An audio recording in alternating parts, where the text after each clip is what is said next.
Hello and welcome to the Asher Marketing Podcast. This podcast is presented by Asher Agency, your all-in-one marketing partner, serving clients across the nation. For further details, check out asheragency.com.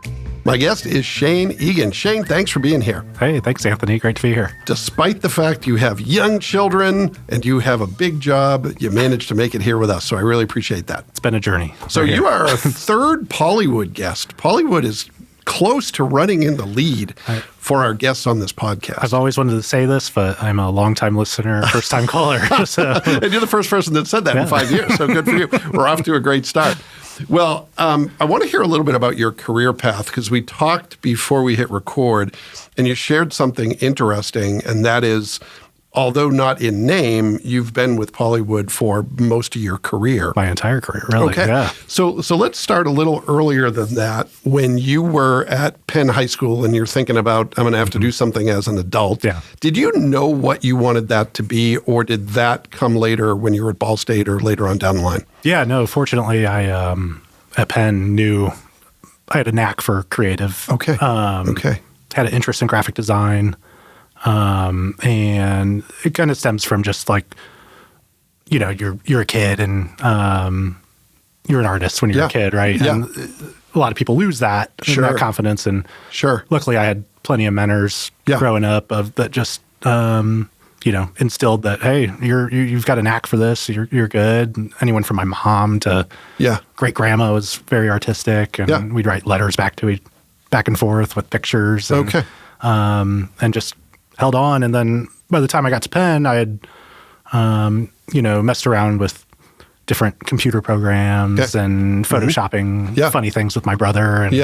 And Penn had a great fine arts program there, and a course that was, I think it was called graphic design, or I'm blanking on the name of the course, but a really great educator, Tom Andrea, Mr. A, and he was he had worked commercially and then had transitioned to teaching, and so brought great insight and perspective to just, you can make a career of this. And he like made you do a Photoshop tutorial as like the first project, and it was computer arts. That's the name.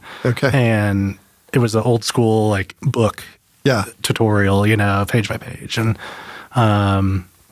just really built a good foundation. And then fortunately, I knew I was good at that going into Ball State, and knew what I wanted to do, which like I just think is, looking back, I'm so fortunate to know that. It's super rare, right? And there's a lot of passions that we have as kids that don't really translate well to the working world.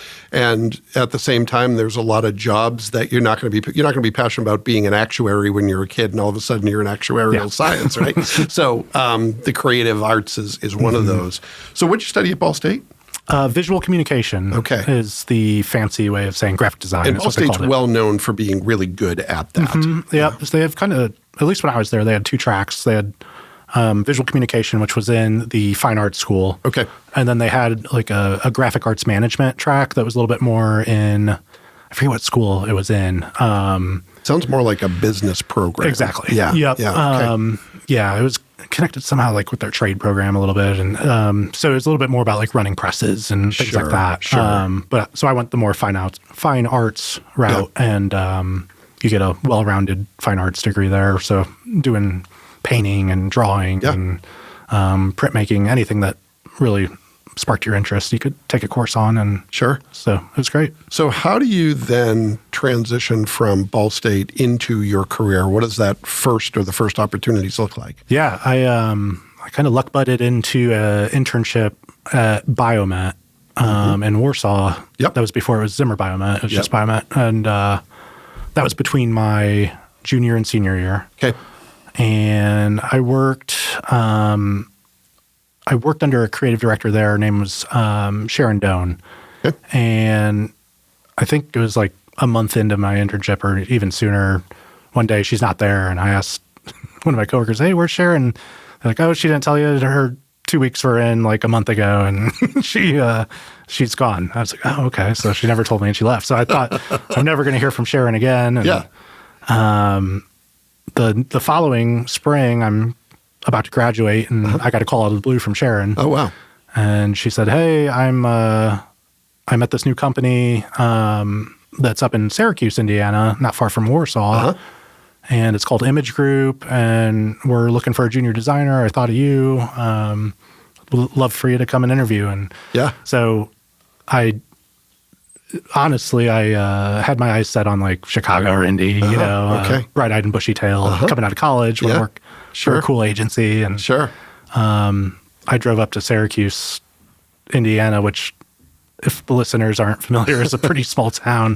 Especially early spring on a like really crappy maybe gray, not 4th of July weekend, but you drive into town and then like the industrial park of the town, and you're just like, where am I? What am I doing here? And but I interviewed, and they seemed like great people, and it was an hour and change from my parents' basement, so I could live out of there, have a job while I continued looking, and and so Image Group, right before all of this, had been bought out by Pollywood, and Pollywood bought them basically for the building.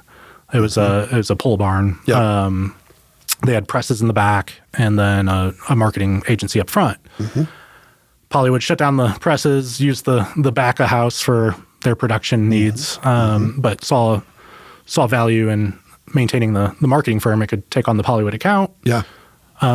We were fortunate that they allowed us to continue operating the agency and going and getting new accounts. So it was a cool sell during the interview. They were like, hey, we're a small firm, but we have the backing of this larger company. You've got this guaranteed client that is going to keep you busy, and you get to work on other stuff. And like great benefits, and of like manufacturing benefits are good, and so it was like, okay, this is cool, and and thought, I'll be here for a few years, or maybe you were still thinking Chicago or Indy. I was still looking, actively interviewing, and now fast forward 13 years, and the Image Group, we finally shuttered the doors after a couple of years. Just Pollywood kept growing and growing and growing, and we couldn't keep up with our other accounts. So we said, all right, there was one day we were like, Image Group's closed. We're Pollywood marketing now. So. Wow. Yeah. So good for you in making a good impression at Biomet. You must have done some right. In just a couple of weeks, really.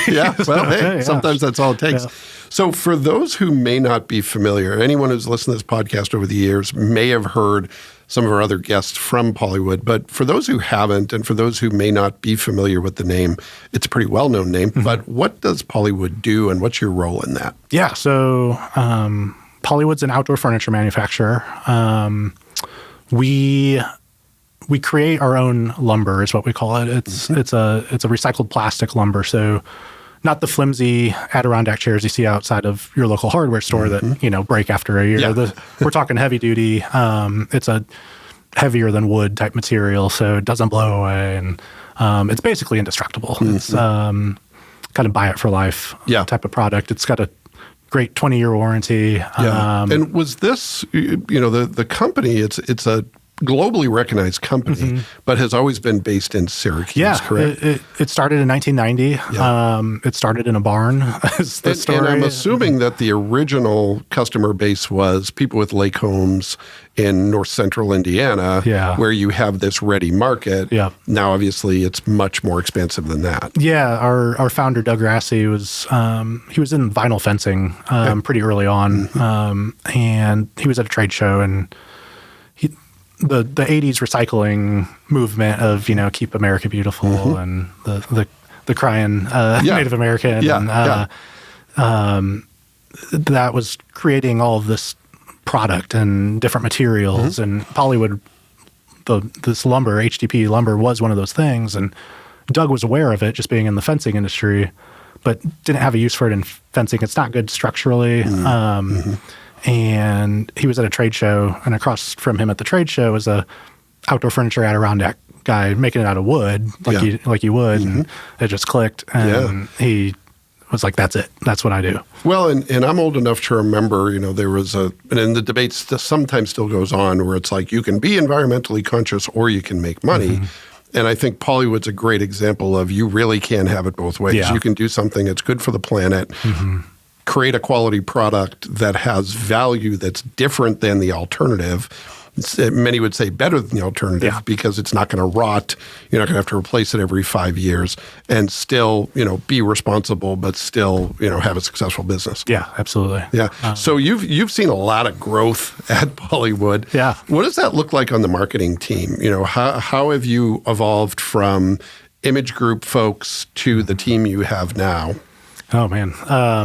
It's for coming up on 13 years now, and I've just seen different iterations of the company over and over again, and just looking back of, anywhere from employees to office space, it's just blown up, and I think the same's true just on the content we're putting out, my team's putting out, and we've gone from being like a hybrid marketing / creative / do it all to now we've got a established marketing team that my team, creative team, supports, which has been awesome. It's been great to have the why given to us rather than us have to figure out what's our why, and we can. And now we actually have to execute that. We can focus on the creative work and make beautiful visuals. And, So talk about the team a little bit, the folks you work with most closely. What does that look like, and how do you try to play your role within that? Bollywood uses the term team of teams a lot, and that's been true since day one of, you might be on the HR team, but you're going to be working with sales on certain projects or production, and that's what's unique about creative department is we are truly one of the few teams that work with every single department at Hollywood.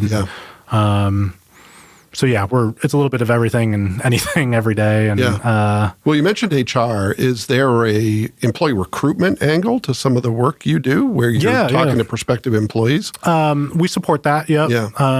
And that's been I think that's going to be an upcoming project that we're going to be focusing on is getting them some more on brand visuals and working them into kind of the content schedule and things like that. So. Well, I mentioned that because a lot of the clients we work with, they have this constant tension between we need to tell the story to sell more product, and we've done such a good job of that now we need more people to actually build the product and bring the product to life. So it's not rare that teams have to pivot. You're kind of always working on both, but there's times when there's more of an emphasis on one over the other. Yeah, absolutely. Yeah. So you've, if I understand things correctly from our mutual friend Jim, you've got to work with Martha Stewart and some other, big collaborators.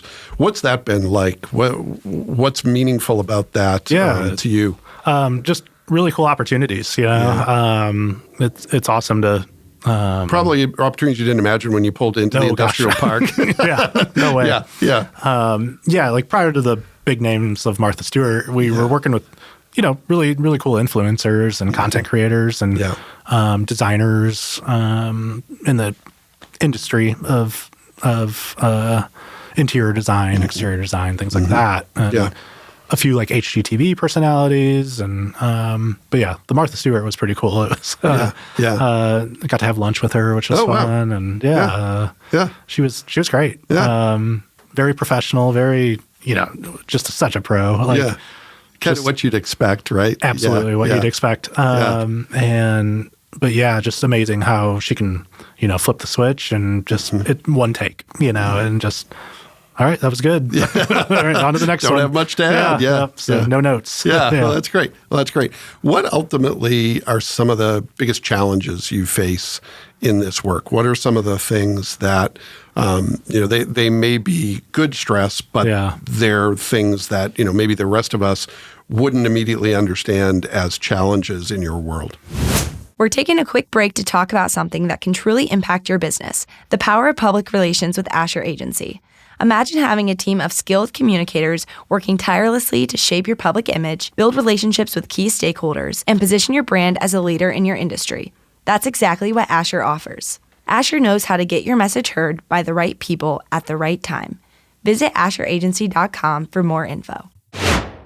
I think just keeping up with the demand. Our team's it's bigger than it was. We're at 13, 14 now, I think.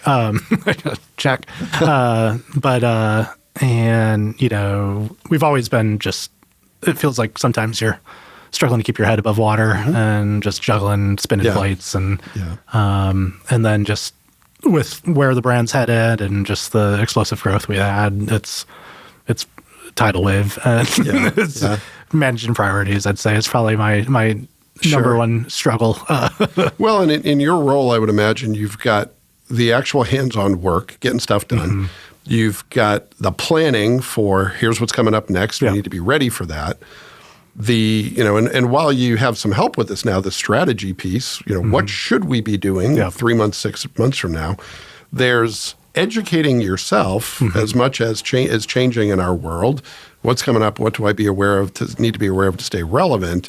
There's educating other people about that. I don't mean to scare you away from your own job, but there's a lot going on. So how do you manage all that and young kids and everything else? Oh, yeah. No, I think on the young kids topic, I think like you can be really, really good at one thing in your life, and then, other things you might be really good at. I think you only get 2 really, really's on one area of your life. So I've had to move one of my really, really goods from Hollywood to being a really good dad. So I'm a really good dad, and I'm a really good creative director. Well, and it sounds like your priorities are in the right place. Well, I was talking with another one of our guests recently, and we said, there's this misunderstanding, and I've only figured this out in my mid-50s, so hopefully everybody else gets there sooner. But everybody talks about work-life balance, and it's not something you achieve daily. You don't even achieve it weekly. It's kind of like over the course of decades.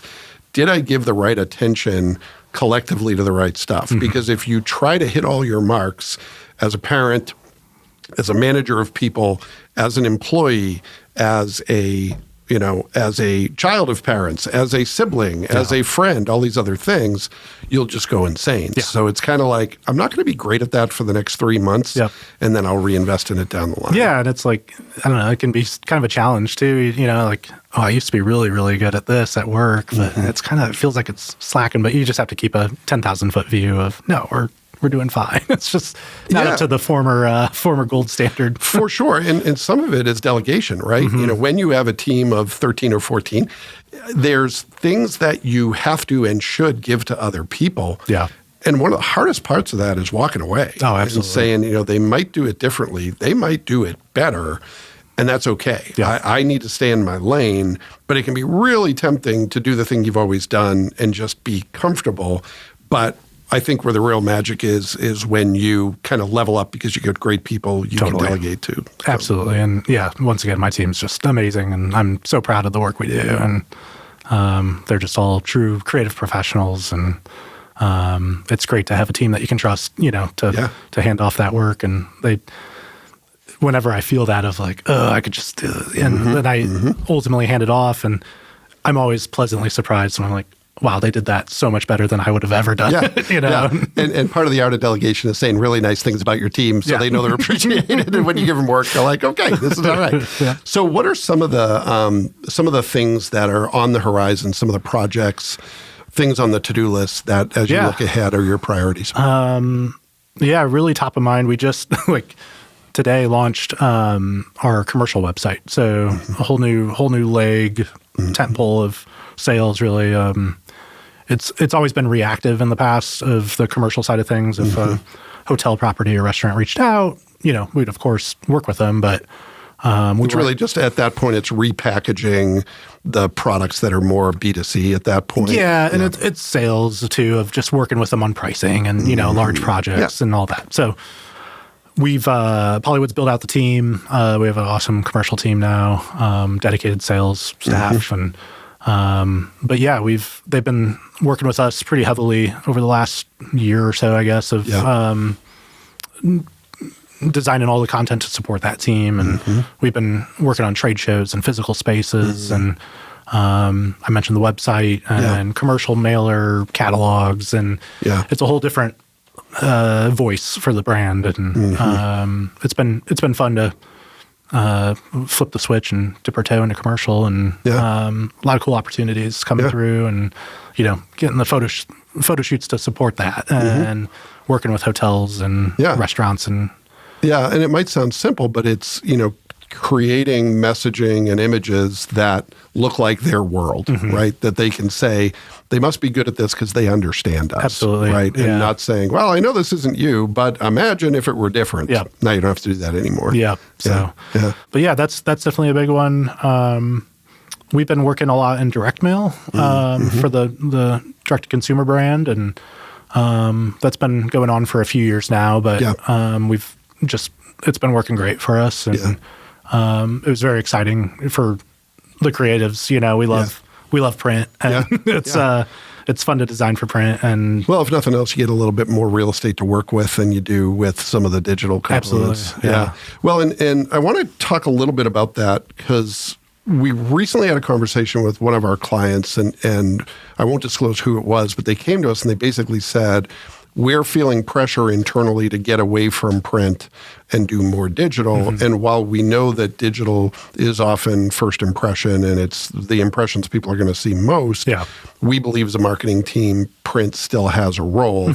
Sounds like that's your experience too. And I have no particular allegiance to any specific tactic or format, but what's your experience been in an increasingly digital world saying now there's still a place for print? Yeah, I think it's full funnel, right? Like, and brand validation's big for us too. We want to be the name when you think of outdoor furniture. And I always boil it down to, like, a lot of people go to Lowe's or Home Depot or the big box store and buy whatever furniture looks good, but they probably can't tell you what the brand is, on that box, or if there even is a brand, if you're buying off of Amazon. So we want to be, the brand for outdoor living. And to make that happen, we want that name recognition. And I think a brand validator is, if it's coming in my mailbox addressed to me, that's a pretty significant kind of thing in your mind of, I'm getting mail addressed to me from this brand. And then we can back that up with the full funnel of, then they're on Instagram and we're targeting ads at them, and that line up with that creative, and it just helps establish you as that household name. Yeah, well, and it's definitely not a discount product, right? It's something that people have to see as an investment. I'm going to spend a little bit more money, but this is going to last and it's going to look good for a long time. Hard to make that case without some visual assets that support it, whether it's photo or video. So print's going to carry that better than most other things. Yeah, totally. Yeah. All right. Well, let's pivot to some more quick hit questions. And the good news is your answers can be long. They don't have to be quick hit. So the first one is about career success. You've had some pivot points of your own along the way where you thought you were going to be doing one thing. I'm going to go to Chicago. I'm going to go to Indy. Maybe being closer to home isn't all that bad. You've become a parent during all that. You've been entry level, you've had a role in leading a team. What have you learned in all that about career success and fulfillment? If you're giving someone advice about what they should strive for to have a great career, what would you say is the key? Yeah, I think keeping yourself open to opportunities as they arise. There was opportunity to, at one point between now and 13 years ago, there's kind of an imagery photography role that, I don't know, it didn't necessarily open up, but it was something I like. We had a photographer. I worked on shoots with them. I would take some pictures and stuff, and I was like, oh, this is fun. I have a knack for it. And then, that role kind of opened up, and I was like, okay, I can step into that. And I think I added photographer to my job description. But like, just, being open to those opportunities as they arise, I think is huge. And, showing that can-do attitude and the willingness to, I'll step into that and try it out. And Well, and it's one of those things where, the more it's hard because you don't want to pile on too much, but the more you say yes to, the more other opportunities are going to come your way. Exactly. Right? It's the reality of it. All right. Second question for you. What is a myth or misconception about the work that you do? And this could be creative work in general. It could be something about Hollywood. It could be something about working in Syracuse, Indiana. What's something that people misunderstand about your working world? A myth that you want to debunk, or something that's maybe not well enough understood that you want to amplify? Whenever I I guess when I thought back to like when I first started and was looking at the people above me, it always felt like they had sold their soul, like they weren't doing the creative work anymore. And like, if I wanted to achieve that level of success and climb up the like corporate ladder or the creative professional ladder, like I'm going to have to sell my soul and not be an artist anymore, not create. And, I think that's a total myth. And, you do less of it. But I think it's important to maintain that creativity, whether that's taking on projects that you want to work on, or I've found that I can find creativity in those kind of corporate, khaki, mundane tasks that I was seeing as a creative. I'm like, oh, I never want to be working in spreadsheets or things like that. But or project management was like, oh gosh, but I like love project management and the softwares that support it, and building out designing the systems that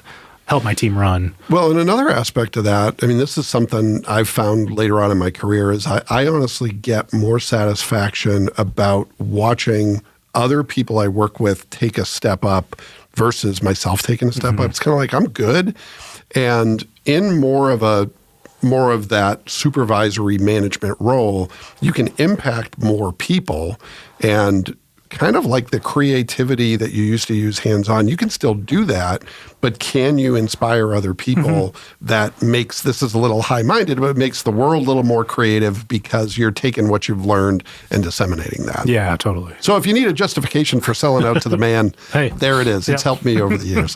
All right, one last quick hit question. What's something that you use that helps you do more, be more effective, be more efficient? And this could be a digital tool. It could be project management like you talked about, or it could be something completely analog, but something that helps you be more efficient and more effective that you think deserves a shout out. I think it's like, I don't know. I keep coming back to having kids, and I probably should shout out my wife too. I have a beautiful, amazing wife. So your hack is have a great wife. No. But she totally helps with the kids. Oh, and, sure. Absolutely runs it's the house. Absolutely a partnership. Yeah. But no, I think, as I've had kids and even before then, just the more and more work we're doing and the more things that are coming in my head, it's just like, my head feels full.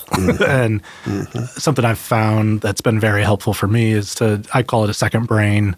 I think there's a book out there where a guy writes about a system. I have not read that book. But the idea of a second brain just being like a dumping spot digitally and a system of when something comes in, important information, you have a filing system. You know where it goes. You know where it goes. And I use Lucidchart is the app. But it's essentially, I know Danielle brought up Milanote. That's something we use on the team. Yeah. I had started with Lucidchart, so I was kind of aligned to that. But it's just a empty board that you can throw stuff on and organize it however you want. And it's how I run my my professional life, and as well as my personal life too, of just it's a whole system of calendars and tasks, and that's kind of the central hub collection point for it all. So well, and I think the challenge that we all run into is as our lives get more complex, either with more responsibilities at work or family responsibilities, whatever it is, you can't rely on memory anymore. No. We were never good at it. We just had more margin. The stuff you're talking about is makes my inner nerd feel very warm and fuzzy. There's a great quote by a guy named David Allen who says, "Your mind is for having ideas, not holding them." And that's become probably the biggest professional aha moment I had 5 years ago. Was when I said, don't try to remember anything. Yeah. If you need to remember to bring your lunch in, put the keys in the fridge. Yep. Because you're going to need the keys to get in the car. Yep. And so it's little things like that, but technology can enable that. I mean, I'm a big user of Google Keep because I can hit, I'm an Android guy, sorry. I can hit a button in my car and say, note to self, whatever it is. And I know I'm going to catch that later. Instead of the mental bandwidth of try to remember this, try to remember this, try to remember this, and I forget it anyway, right? Yeah. So I think hearing that someone who's in the role you're in has become more dependent on that sort of thing is good to know. That people, it's actually there's a lot of freedom in having those systems that set you up for success. Yeah, for sure. And like, as AI comes in and you can start asking AI, you can train an AI on the second brain you're building. Like that's what I've been looking into now is we're a Google shop at Pollywood, and Gemini's being more and more integrated into like Gmail and things like that. So it's nice to be like, rather than I'm going to spend 10 minutes searching for this random email, I can say, hey, when's the launch of this product supposed to happen? Yeah. Well, and it's about understanding, where do I add value, right? Is this task something that needs, a human side and my unique creativity, or is it just busy work that I can sort of outsource? I mean, one of my favorite things to do is to dump a task on AI that is, I'm not going to add any value to it. And then go away. And then come back, and 20 minutes later, it's like, oh, that problem is solved. I can move on. Are you guys, as a Google house, are you using Notebook LM at all? My team is not. I can't speak for all departments, but yeah, that's been a recent aha moment, because as you probably well know, you're working from a finite set of sources. It's not the entire internet. It's, I'm going to drop in these 20 documents, and then I can query the notebook to say, find where I talk about this, or give me a couple examples from these documents of this, or, it's great when you have a lot of information you're trying to make sense of. And as a Google shop, it's really integrated with everything else you're doing. Check that out. Which is another way of saying, that Google is probably going to run the world again very soon. And that might be great, and it might be scary, and I guess stay tuned and we'll all find out. Yeah. We're all in this together. Well, that's a great note to end on, Shane. And thank you very much for doing this. This has been a pleasure getting to know you and hearing more about your work. Yeah, absolutely. Really appreciated the time, and it's been fun. Well, thanks to you, and thanks to everyone who took the opportunity to listen to this episode of the Asher Marketing Podcast. We'll be back next time with another great guest, and we hope you'll join us then. And now, we'd love to hear from you. Is there a question you wish we had covered? Please let us know. You can reach out to us at hello@asheragency.com. If you enjoyed this episode, don't forget to subscribe to our show wherever you get your podcasts. It really helps others discover us as well. For more resources and updates, visit our website at asheragency.com. Thanks for listening.